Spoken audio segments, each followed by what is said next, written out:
এটা সহ্য করতে পারে না শিয়ারা এই জন্য তারাবির নামাজকে বেদাত বলে। তারাবির নামাজের সময় যদি কেউ মদিনায় থাকে শিয়ারা, তখন তারা সালাতের মাঝখান দিয়ে হেঁটে চলে আসে দেখানোর জন্য যে তারা আমাদের প্রতি ঘৃণা প্রদর্শন করছে। শিয়াদেরকে পছন্দ করার কোনো কারণ নেই। শিয়ারা হচ্ছে উম্মতে মুসলিমার ক্যান্সার। তাদেরকে যে কোনো জায়গায় প্রতিহত করা এবং তাদের বিরুদ্ধে কথা বলা ইমানদারের দায়িত্ব। যদি চুপ থাকেন তথাকথিত ঐক্যের নাম ধরে, তাহলে আপনি ইমান ও আমলকে বরবাদ করবেন। এটা আপনাকে মনে রাখতেই হবে। শিয়ারা আমাদের জন্য কোনো উপকার কোনোদিন বয়ে আনেনি। উম্মতে মুসলিমার জন্য যত ক্ষতি এবং যত অন্যায় কাজ, যত কিছু উম্মতে মুসলিমাকে বিনষ্ট করার জন্য যত ষড়যন্ত্র এই শিয়াদের মাঝে হয়েছে, আজও যুদ্ধগুলো লাগিয়ে রেখেছে উম্মতে মুসলিমার মধ্যে। শিয়ারাই শুধুমাত্র যুদ্ধগুলো লাগিয়ে রেখেছে, সেগুলো আমাদের জানতে হবে। এই রমাদান মাসে এই জামাতের সাথে সালাত আদায়ের সুযোগটি, নফল সালাত আদায়ের সুযোগটি আমরা দেখতে পাই এই রমাদান মাসে আল্লাহ তাআলা ব্যবস্থাপনা করে দিয়েছেন। সুতরাং এটাকে কাজে লাগাতে হবে। রাসূলুল্লাহ সাল্লাল্লাহু আলাইহি ওয়াসাল্লাম বলেছেন, মান কামা মা'আল ইমাম হাত্তা ইয়ানসারিফ কুতিবা লাহু কিয়ামুল লাইলা। শায়খুল আলবানী হাদিসটিকে সহিহ বলেছেন। এর অর্থ হচ্ছে যেই ব্যক্তি রাতে ইমামের সাথে দাঁড়াবে ইমাম ফেরা পর্যন্ত, তার কিয়ামুল লাইলা হয়ে যাবে। কষ্ট করে ইমাম শেষ হওয়া পর্যন্ত পড়বেন। ইমাম যা পড়ে তা 10 পড়ুক, 20 পড়ুক, 15 পড়ুক, 16 পড়ুক অথবা 21 পড়ুক, যেটাই পড়ুক, ইমামের সাথে ঝগড়ায় লিপ্ত না হয়ে যতটুকু পারেন ততটুকু পড়বেন। ইবনে তাইমিয়া রাহমাতুল্লাহ আলাইহি বলেন, সাহাবায়ে কেরাম কত পড়েছেন এ নিয়ে তর্ক করা যাবে না। কারণ হচ্ছে সাহাবায়ে কেরামের মধ্যে বিভিন্ন রকমের বর্ণনা আছে। কেউ সারা রাতও পড়তেন। সুতরাং কেউ 8-এর বেশি পড়েন নাই এমন বক্তব্য দেওয়া যাবে না। 8-এর বেশি পড়েন নাই এমন বক্তব্য রাসূলুল্লাহ এমন বক্তব্য সাহাবায়ে কেরাম থেকে বর্ণিত না। 8-এর বেশি পড়েন না আয়েশা রাদিয়াল্লাহু আনহা থেকে বর্ণিত। তিনি বলছেন রাসূলুল্লাহ সাল্লাল্লাহু আলাইহি ওয়াসাল্লাম করেননি। রাসূলুল্লাহ সাল্লাল্লাহু আলাইহি ওয়াসাল্লাম রমাদান এবং গায়ের রমাদান তিনি 8 রাকাত করেছেন। এটা রাসূলুল্লাহ সাল্লাল্লাহু আলাইহি ওয়াসাল্লাম হাদিস দ্বারা প্রমাণিত। কেউ যদি বলে যে আমি এটাই পড়বো, তাহলে তিনি আমল করতে পারেন, অসুবিধা নেই। কিন্তু কেউ যদি বেশি পড়ে নিষেধ করতে পারেন না। কারণ সাহাবায়ে কেরাম রাসূলের যুগেই বেশি পড়তেন এবং এত বেশি পড়তেন যে মাঝে মধ্যে রাসূলুল্লাহ সাল্লাল্লাহু আলাইহি ওয়াসাল্লাম বলতেন, আলাইকুম বিমা তুতিকুন, যতটুকু পারো অতটুকু করো। কিন্তু রাসূল বলেন নাই সাবধান, কেউ 8-এর বেশি পড়তে পারবে না। সুতরাং 8 নিয়ে বাড়াবাড়ি করা কখনো বৈধ নয়। রাসূলুল্লাহ সাল্লাল্লাহু আলাইহি ওয়াসাল্লাম বলেছেন যে, জিজ্ঞাসা করেছে ইয়া রাসূলুল্লাহ সাল্লাতুল লাইল কি করব? তিনি বলেছেন মাসনা ওয়া মাসনা, 2 রাকাত করে পড়ো। ফাইজা খাশিয়া আহাদুকুমুল, তোমাদের কেউ যখন ভয় করবে সুবহ ফজরের সালাতের ভয় করবে, ফজরের ভয় করবে, সবে সাদিক নাজিল হয়ে যাবে, ফাল ইউতির বিরাক, 1 রাকাত পড়ে যেন বিতির বানিয়ে নেয়। কখনো 8 রাকাত নিয়ে কোনো ঝগড়া আমাদের মধ্যে যেন না থাকে।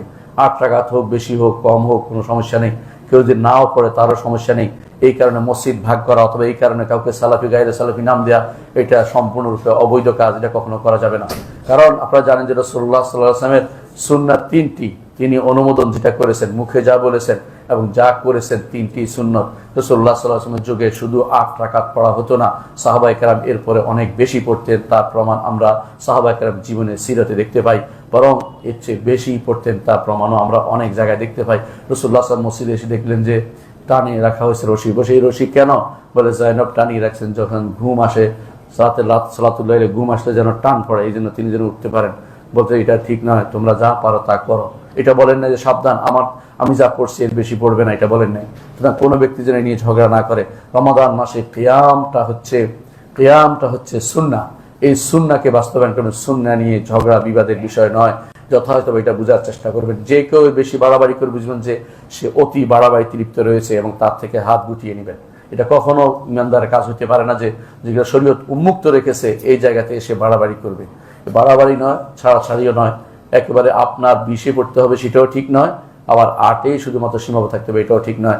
যার যতটুকু আল্লাহ সামর্থ্য দিয়ে ততটুকু পড়বেন। তবে একটি সুযোগ রয়েছে, সারা রাত আপনি সালাত আদায়ের সুযোগ পাবেন যদি কোনো আপনি রাতের বেলা ইমামের সাথে পড়ে আপনি ফিরে আসতে পারেন। মান সাল্লা মা'আল ইমাম হাত্তা ইয়ারজা কুতিবা লাহু কিয়ামুল লাইল। এমনকি ইমাম যদি বিতির পড়ে আপনি তার সাথেও বিতির পড়বেন। কারণ ইমামের সাথে প্রত্যাবর্তন করতে হলে বিতিরটা অবশ্যই আপনার জন্য জরুরি। সালাত এটা ইমাম যদি সালাতের পরে বেদাত করে সেটা করবেন না, কারণ সালাত শেষ হয়ে গেছে। এর অর্থ হচ্ছে সালাত যতক্ষণ ইমামের আছে ততক্ষণ আপনি পড়বেন। সে যাই পড়ুন, তিনি 10 পড়ুন, 20 পড়ুন অথবা তিনি 36 পড়ুন। ইমাম মালিক রাহমাতুল্লাহ আলাইহির যুগে 36 রাকাত হতো।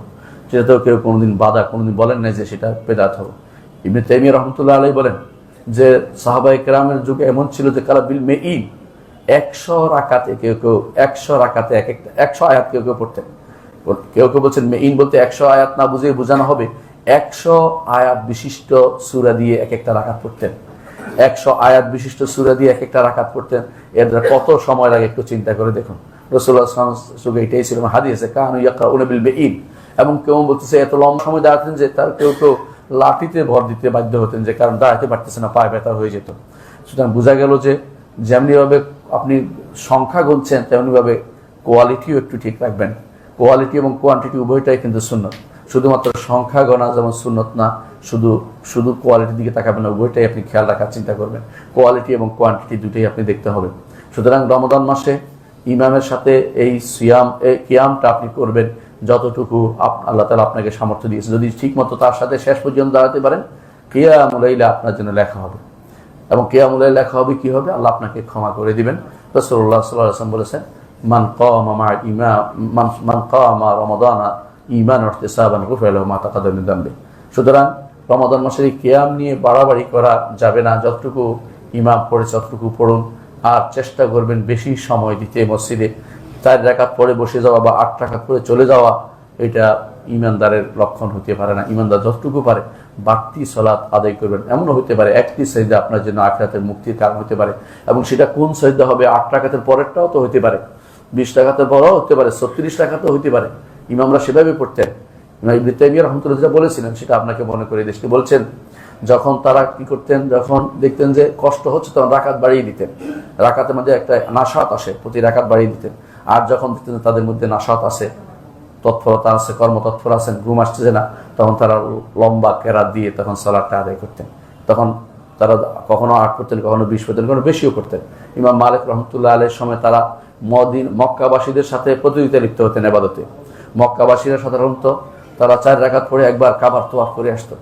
এটা দেখে ইমাম মালিক রহমতুল্লাহ, আমাদের তো আর তোয়াফ করার জায়গা নেই, আমরা অতিরিক্ত আরো 2 রাকাত বেশি করে সালাত আদায় করবো। এইভাবে তারা 36 রাকাত পর্যন্ত তারা সালাত আদায় করেছেন। সুতরাং এই ব্যাপারে বাড়াবাড়ি না করি, নির্ধারণ না করে যে যতটুকু পারি অতটুকু পড়তে পারেন। আর কোনো ইমাম মসজিদে এসে নির্ধারণ করতেই পারেন, একদিন 8 আরেকদিন 20 পড়তে পারেন, কোনো সমস্যা নেই। একদিন 12, একদিন তিনি 21 পড়তে পারেন, কোনো সমস্যা। একদিন 13, এইভাবে ভাগ করে তিনি পড়তে পারেন, অর্থাৎ সহ বিতির সহ পড়তে পারেন, এতে কোনো অসুবিধা নেই। এটাতে নির্ধারণ প্রতিদিন হইতে হবে জরুরি না। ইমাম যা পড়ে তা পড়ুন, এটাই হচ্ছে কাজ। অনেকে হয়তো মনে করতে পারেন যে এই মাসে কোরআন নিয়ে দাঁড়ানোর ক্ষেত্রে হয়তো এই সিদ্ধান্ত আসতে পারে অনেকে মনে, যে কোরআন নিয়ে দাঁড়ানো বেদাত। এটা ঠিক নয়, কারণ সাহাবায়ে কেরাম কোরআন নিয়ে দাঁড়াতেন। সাহাবায়ে কেরাম যে কাজটি করেছেন এটাকে বেদাত বলা যায় না। সাহাবায়ে কেরাম যা করতেন তা কখনো বেদাত নয়, বরং সাহাবায়ে কেরামের নীতি অনুসারে আপনাকে এই কোরআন নিয়ে রমাদান মাসে আপনি সালাতে দাঁড়াবেন এবং খতম করার চিন্তা করবেন। খতম করা কোনো বেদাত নয়। এই সমস্ত এই জন্য যারা খতম করা বেদাত বলে তাদের অনেকে হেফজ করতে পারে না, এবং তাদের সন্তানরাও হাফেজ হতে পারে না, নিজেরাও কোরআন শুদ্ধ করে পড়তে পারে না।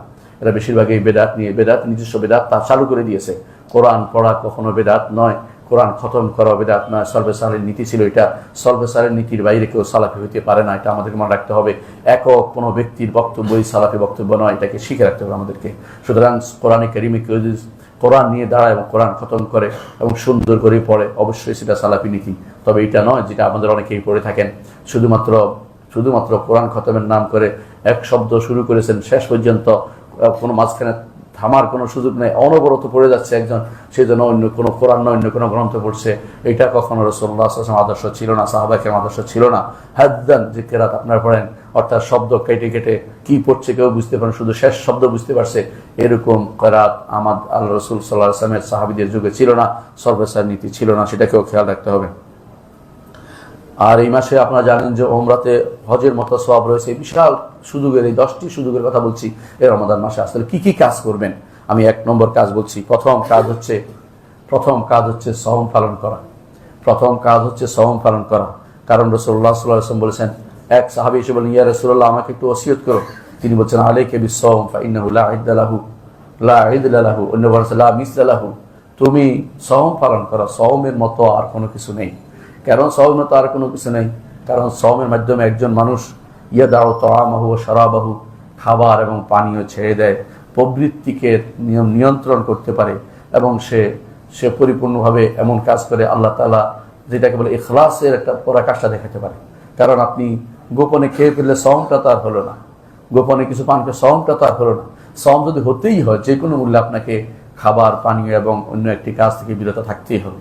সুতরাং আপনি তো বুঝতেই পারছেন যে এখানে এই সওমের মতো আর কোনো কিছু হতে পারে না। দ্বিতীয়ত এই সওমের মাধ্যমে জাহান্নাম থেকে মুক্ত হবেন, রাসূল বলে দিয়েছেন।